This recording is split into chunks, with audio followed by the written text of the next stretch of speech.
Students, आज मैंने सोचा आपको कुछ ऐसे सिंपल क्वेश्चंस इंग्लिश में बताऊं जो कि आप इंग्लिश बोलने के लिए यूज़ कर सकें। चलिए हम स्टार्ट करते हैं। नंबर 1, मे आई गो, क्या मैं जाऊं। नंबर 2, वेयर इज़ ही, वो कहाँ है। व्हाट इज़ इट, ये क्या है। नंबर 4, वाई नॉट, क्यों नहीं। नंबर 5, विल ही कम, क्या वो आएगा।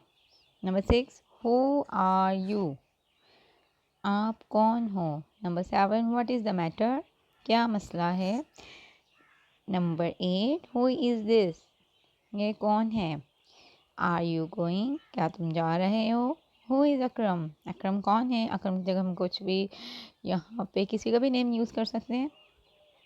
ये कुछ ऐसे क्वेश्चंस हैं जो कि हम अपनी डेली लाइफ में यूज़ कर सकते हैं और इंग्लिश में आप इनको बहुत ही इजीली बोलकर इंग्लिश स्पीकिंग पावर इंक्रीज़ कर सकते हैं अपनी।